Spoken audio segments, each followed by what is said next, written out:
Hello everyone, and welcome back to my channel. I'd love it if you could leave a comment letting me know where you're listening from around the world. Also, don't forget to like and subscribe if you're enjoying this video.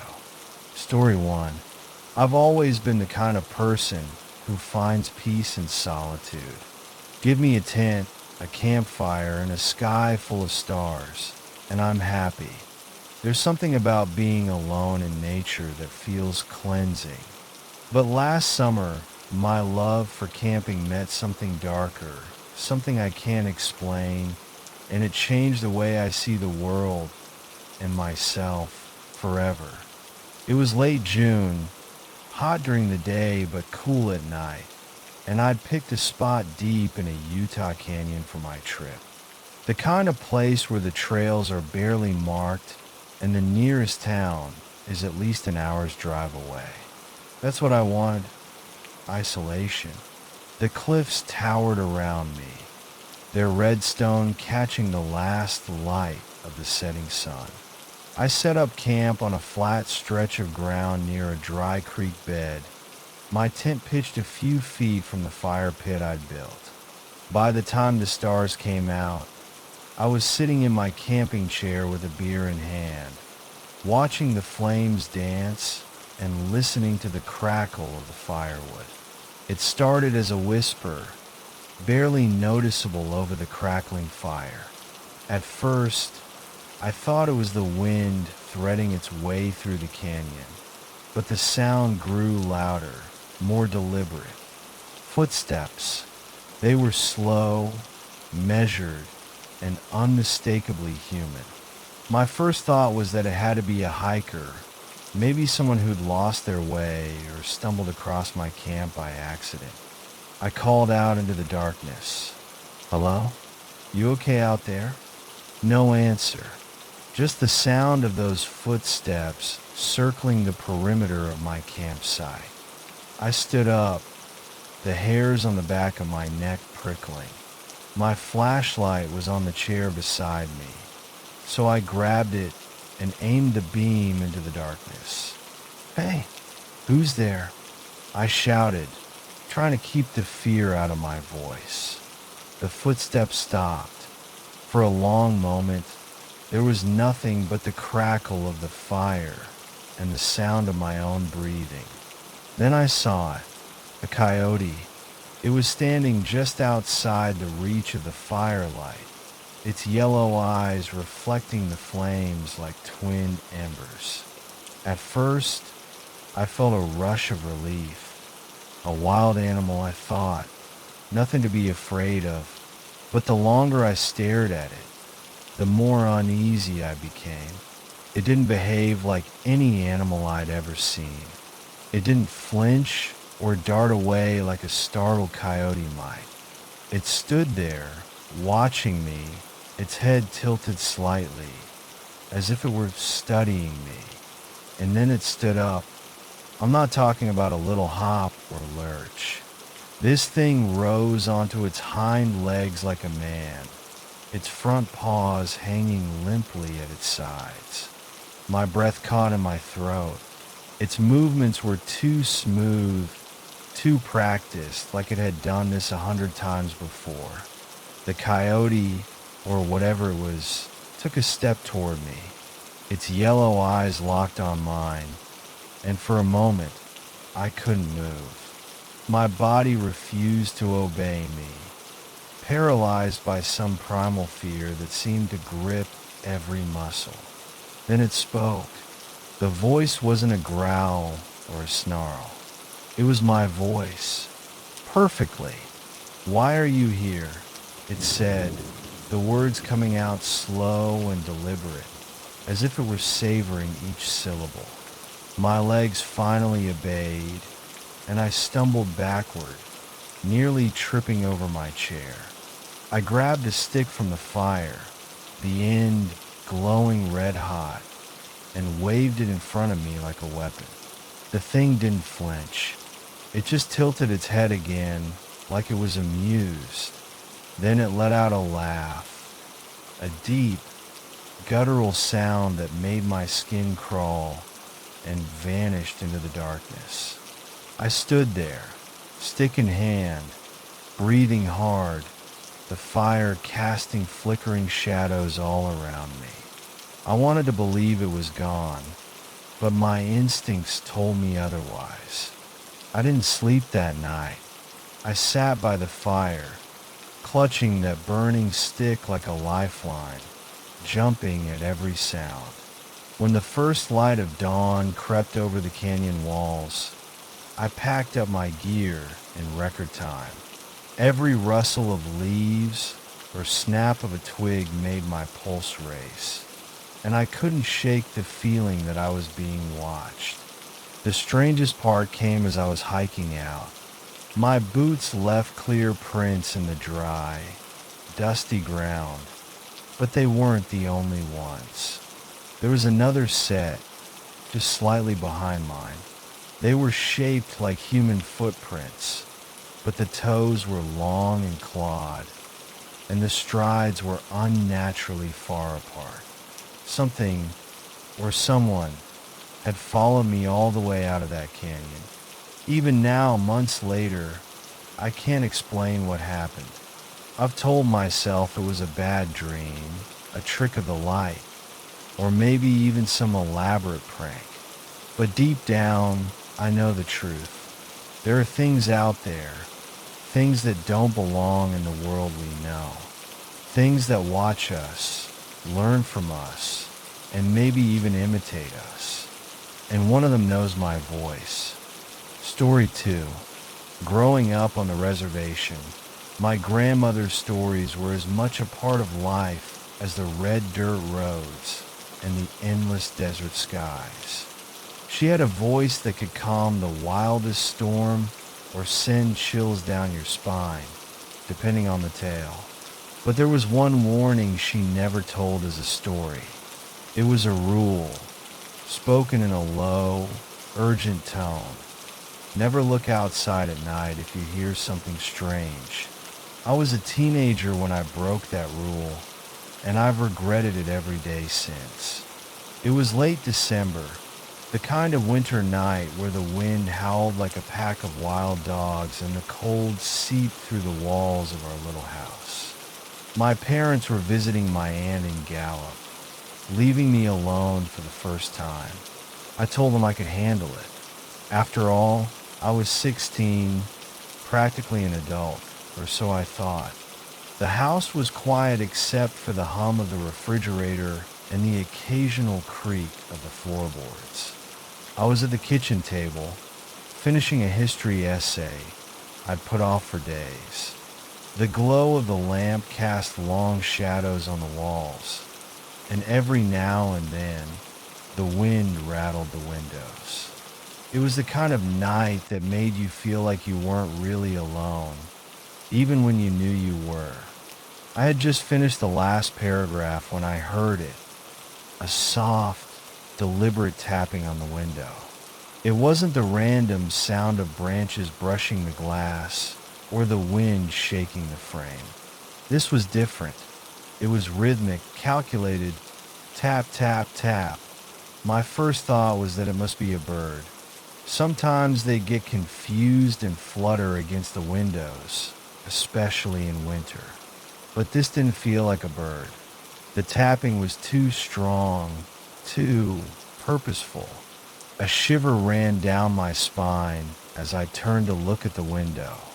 The kitchen light reflected off the glass, making it hard to see outside. I squinted, leaning closer, but all I could see was my own pale reflection staring back at me. Probably just the wind, I muttered, more to convince myself than anything else. But even as I said it, I knew I was lying. The tapping stopped. For a moment, the silence was deafening. I tried to focus on my breathing to convince myself there was nothing there. And then it started again, louder this time. Tap, tap, tap. My heart pounded as I grabbed the flashlight from the counter. My grandmother's words echoed in my mind. Never look outside at night. But curiosity is a funny thing. It pulls at you, whispers in your ear, even when every instinct tells you to stay put. I turned off the kitchen light and clicked on the flashlight. The beam cut through the darkness as I aimed it at the window. That's when I saw it. At first I thought it was a man, but the longer I stared, the more I realized how wrong I was. Its skin was stretched tight over its bones, as if it hadn't eaten in years. Its eyes were hollow, black pits that seemed to absorb the light. And its mouth, God, its mouth was too wide, stretching into a grin that didn't belong on a human face. It crouched down, bringing its face level with mine. The glass was the only thing separating us, but it felt like it could reach through at any moment. Then it spoke. Arslan.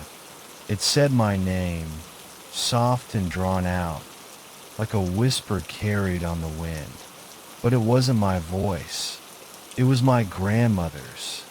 I froze, my mind racing. Don't look. Don't respond. That's what she'd always said. But how could I not respond? How could I not scream? The thing pressed its face against the glass, its grin widening as it saw the terror in my eyes. I could hear it breathing, slow and steady, as if it had all the time in the world. My hands shook so badly that I dropped the flashlight, and darkness swallowed the room. When I scrambled to pick it up, the thing was gone. I wanted to believe it was over, that whatever was had left. But then I heard it, scratching at the side of the house, like claws raking against wood. I didn't sleep that night. I sat in the corner of the kitchen, clutching the flashlight and a kitchen knife, waiting for the sun to rise. When morning finally came, I mustered the courage to go outside. There, on the window frame, were deep, jagged claw marks. They trailed down the side of the house and disappeared into the dirt. When my parents came home, I told my grandmother what had happened. Her face turned pale, and she didn't say a word. She just grabbed a bundle of sage and started burning it in every corner of the house. Even now, years later, I can't shake the feeling that it's still out there, watching, waiting for me to make the mistake of looking again.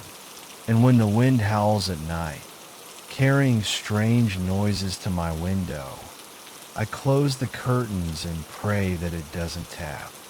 Story 3. I've been driving trucks for longer than I care to admit. 1,000 miles or more between pit stops, hauling freight across the Southwest.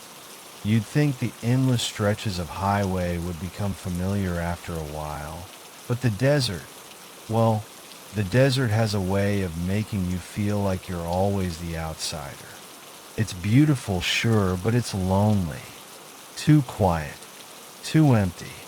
Late one night, I was making my way through a stretch of highway near Monument Valley, one of those long, desolate roads where the wind howls in your ears and the stars overhead feel too far away. There was nothing but desert for miles around, and the headlights from my rig barely made a dent in the dark. The moon was high, casting long shadows that seemed to dance across the barren landscape, flickering and shifting in ways that weren't natural. I was tired, maybe a little too tired. You get used to the road, the hum of the engine, the way the road bends in and out of your mind. It's like you're floating through time, just moving from one moment to the next. But something that night, something about that road, didn't feel right. I first noticed her in my peripheral vision, standing on the side of the road. She wasn't there 1 second, and then the next she was a woman, or what looked like one, standing just outside the glow of my headlights. Her clothes were torn and ragged, her hair wild and matted, blowing in the wind. At first, I thought maybe she was a hitchhiker. There's always a chance, no matter how small, that someone might need help in a place like this. But as I slowed down, I saw her turn her head. She didn't look like anyone I'd ever seen before. Her eyes, God, her eyes. I couldn't look away from them. They were black, pure black, like they'd swallowed the light from the moon, from the stars, from everything. No whites, no pupils, just endless black, stretching into nothingness. And then she smiled, but it wasn't a smile. It was a grin, wide and stretched too far, like she was forcing her lips to peel back beyond what was natural. Her teeth weren't human either. They were sharp, jagged, yellowed from neglect, like they belonged to some feral thing that hadn't seen a toothbrush in decades. My hands gripped the wheel tighter, heart pounding in my chest. I didn't know what I was looking at, but I knew I didn't want to get any closer. My instincts kicked in, a voice in my head screaming at me to drive, to get away from her. So I did. I slammed my foot on the accelerator, throwing the truck in a high gear, the engine roaring as I sped past her. I dared a quick glance in my rear view mirror, expecting to see nothing but the empty road stretching back behind me. But she wasn't gone. No, she wasn't gone at all. She was standing in the middle of the road now, staring directly at me, her black eyes locked onto mine. And then came the sound, the thumping. At first, I thought it was just the truck, maybe something loose, but then it came again. A heavy, rhythmic thump, like something large was climbing up onto the roof of my cab. My heart leaped into my throat, and I kept my foot on the gas, praying she wasn't real, that I was just seeing things. But the sound grew louder, the thumping faster, as though whatever it was had picked up speed. I knew I couldn't stop. I knew if I did, I'd be dead. There was no rational thought anymore, just terror, pure and unfiltered. So, I pushed the truck harder, the wheels kicking up dust behind me, my hands shaking as I gripped the wheel with everything I had. I could feel the weight of whatever was on top of the cab, the pressure pushing down as it moved, dragging across the metal. I stole another glance at the rearview mirror, and there she was again. Only now, she wasn't standing. She was running alongside me, on all fours, like an animal, her body contorting in ways it shouldn't, her head still tilted up, her black eyes fixed on mine, glowing faintly in the darkness. She moved faster than any person should be able to move, keeping pace with the truck as if she were born for this, as if she were part of the night itself. Her mouth opened wider, her grin growing. She was enjoying this. I couldn't look away, not as she crawled along the side of the rig, keeping up with me like a shadow, like something that didn't belong to this world. My stomach turned, the air in the cab felt thicker, heavier, and I knew I had to get out of there. She stayed with me for what felt like an eternity. My eyes stayed glued to the rearview mirror, my hands so tight on the wheel they were starting to cramp. But I couldn't stop. Not then. Not when I could feel her right behind me, her presence suffocating the air, a sickening weight pressing down from above. And then, just as suddenly as she had appeared, she was gone. The thumping stopped. The air cleared. The night felt still again, unnaturally still.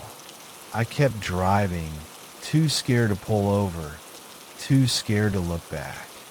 It was hours before I finally found a truck stop, my knuckles white from gripping the wheel, my body trembling with the adrenaline still coursing through me. I pulled into the lot, parked the rig, and stepped out. That's when I saw them. Long, deep scratches. The kind that can't be made by any animal, not by any coyote or mountain lion, or even a bear. No, these were deep enough to gouge through metal, scratching down the side of my trailer like something had tried to tear it apart. The marks were fresh, the paint chipped and scratched like the claws of something hungry. I didn't sleep that night. I couldn't. Every time I closed my eyes, I saw her face, those black eyes that smile. I didn't even want to leave the truck stop, but I had to. The road was calling, and I had a load to deliver. I never drive through that stretch of highway at night anymore. Never again.